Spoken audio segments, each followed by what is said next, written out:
السلام علیکم ورحمۃ اللہ وبرکاتہ۔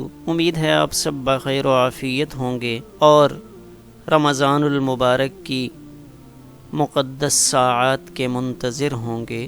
آئیے آج ہم روزہ کے حیرت انگیز 26 جسمانی فوائد ان کو جاننے کی کوشش کرتے ہیں۔ رمضان اللہ تعالیٰ کا مہینہ ہے اور اس مبارک مہینے میں اللہ تعالیٰ نے اہل ایمان کو ایک حکم دیا ہے جس سے ہم اردو میں روزہ کہتے ہیں، عربی میں صوم کہا جاتا ہے اور انگلش میں اس کو فاسٹنگ کہتے ہیں۔ تو یہ ایک ایسا حکم ہے جو سال کے 12 مہینوں میں سے صرف ایک مہینے کے لیے ہے۔ ایک مہینے کے روزے وہ لازم کیے گئے ہیں، فرض قرار دیے گئے ہیں۔ بقیہ 11 مہینوں میں اگر کوئی ان روزوں کو نفل کی نیت سے رکھتا ہے تو اس پر باقاعدہ اللہ تعالیٰ کی طرف سے اجر و ثواب وہ بتلایا گیا ہے۔ اس حکم کا مقصود کیا ہے؟ سورۃ البقرہ آیت نمبر 183 میں اللہ تعالیٰ نے اس کو بیان فرمایا، اعوذ باللہ من الشیطان الرجیم، بسم اللہ الرحمن الرحیم، یا ایہا الذین آمنوا کتب علیکم الصیام کما کتب علی الذین من قبلکم لعلکم تتقون۔ لعلکم تتقون، یہاں اللہ تعالیٰ نے اس روزے کا مقصود بتلایا ہے کہ جب اہل ایمان روزے کے حکم کو پورا کریں گے تو پھر انہیں تقوی کی دولت نصیب ہوگی۔ تو اگر روزہ آداب اور شرائط کے ساتھ پورا کیا جائے جو آداب شریعت مطہرہ نے بتائے ہیں، اگر روزے میں ان چیزوں کا خیال کیا جائے تو پھر اس نتیجے کے حصول میں کوئی رکاوٹ باقی نہیں رہتی۔ تو اصلاً تو روزہ تقوی کے حصول کے لیے ہے اور امر الہی کو پورا کرنا ہے، پھر اس کے اوپر آخرت میں اللہ تعالیٰ کی طرف سے انعامات بھی رکھے گئے ہیں۔ صرف ایک چیز کا تذکرہ کر کے ہم آگے چلتے ہیں۔ جنت میں داخل ہونے کے لیے روزے داروں کے لیے ایک علیحدہ اسپیشل دروازہ ہے جس سے خاص یہی لوگ جنت میں داخل ہوں گے، جس کو باب الریان کہا جاتا ہے۔ اب اس روزے کے حکم کو جب انسان پورا کرتا ہے تو اس پر اخروی فوائد تو یقیناً مرتب ہوتے ہیں، لیکن اس کے ساتھ ساتھ اللہ تعالیٰ جو انتہائی کریم ہیں، اس نے اپنے بندوں کے لیے اس حکم کو پورا کرنے پر جسمانی فوائد وہ بھی رکھیں، اور یہ جسمانی فوائد تحقیق سے سامنے آ رہے ہیں۔ جدید تحقیق جتنی ہوتی چلی جا رہی ہے تو اس میں روزے کے طبی فوائد وہ ہمارے سامنے آ رہے ہیں۔ تو آئیے ہم ان فوائد میں سے کچھ فوائد ان کو دیکھتے ہیں جن کی تعداد یہاں پر 26 ہے۔ یقیناً اس کے علاوہ بھی بے شمار ایسے جسمانی فوائد ہوں گے جو میرے سامنے نہیں آ سکے۔ آئیے ان فوائد کی طرف بڑھتے ہیں۔ پہلا فائدہ، روزہ شوگر کو کنٹرول کرنے میں معاون ہے۔ دوسرا فائدہ، روزہ بلڈ پریشر کو کنٹرول کرنے میں معاون ہے۔ تیسرا فائدہ، روزہ انسانی وزن کو کنٹرول کرنے میں معاون ہے۔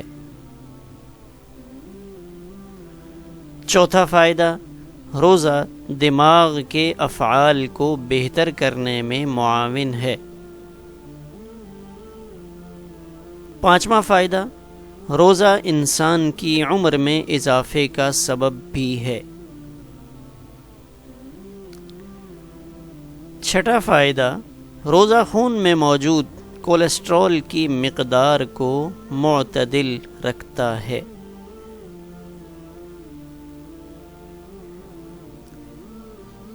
ساتواں فائدہ، روزہ خون کی شریانوں کو اپنا کام احسن طریقے سے سر انجام دینے میں معاون ہے۔ 8واں فائدہ، روزہ دل کے مختلف امراض مثلاً دل کا دورہ، سٹروک یا فالج کے خطرہ کو کم کرتا ہے۔ 9واں فائدہ، روزہ نظام ہاضمہ کے افعال کو بہتر کرنے میں معاون ہے۔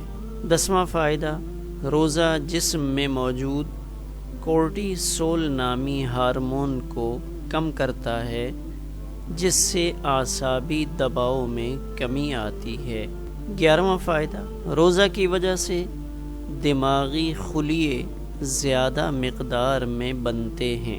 12واں فائدہ، روزہ کی وجہ سے کھانے پینے سے دوری جہاں انسانی جسم میں جمع شدہ چربی کو توانائی فراہم کرنے کا موقع مہیا کرتی ہے، وہاں اس دوران جسم میں موجود نقصان دہ اجزاء کو تحلیل کرنے میں مدد دیتی ہے۔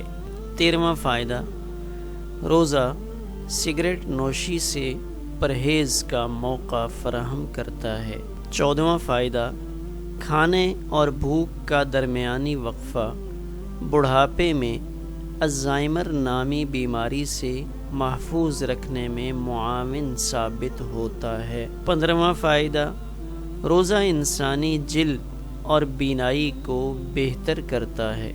16واں فائدہ، روزہ جلد کو پھٹنے سے بچاتا ہے۔ فائدہ نمبر 17، روزہ پھیپھڑوں کو بھی آرام مہیا کرتا ہے۔ فائدہ نمبر 18، روزہ کی وجہ سے انسان کی قوت مدافعت بڑھ جاتی ہے۔ فائدہ نمبر 19، روزہ کی وجہ سے بے اولاد خواتین کے ہاں اولاد ہونے کے امکانات کئی گنا بڑھ جاتے ہیں۔ فائدہ نمبر 20، روزہ کی وجہ سے کھال اور چھاتی کے کینسر کا خطرہ کم ہو جاتا ہے۔ فائدہ نمبر 21، روزہ کی وجہ سے جسم میں جلن پیدا کرنے والے مرکبات کم ہو جاتے ہیں۔ فائدہ نمبر 22، روزہ سے جگر کے ارد گرد جمع شدہ چربی کم ہو جاتی ہے۔ فائدہ نمبر 23، روزہ سے ڈپریشن اور نفسیاتی امراض کا خاتمہ ہوتا ہے۔ فائدہ نمبر 24، روزہ کی وجہ سے انسان میں چربی بننے کا عمل کم ہو جاتا ہے جس کی وجہ سے کولیسٹرول کا لیول بھی نیچے آ جاتا ہے۔ فائدہ نمبر 25، روزہ یورک ایسڈ کے عوارض سے نجات دلانے میں بھی معاون ہے۔ فائدہ نمبر 26، روزہ سے خون کا گاڑھا پن ختم ہو جاتا ہے۔ یہ 26 فوائد جو آپ کے سامنے ذکر کیے گئے، ان میں سے اکثر فوائد تو وہ ہیں جو محکمہ صحت پاکستان کی طرف سے ایک پمفلٹ میں لوگوں کو روزے کے فوائد سے آگاہ کرنے کے لیے شائع کیے گئے۔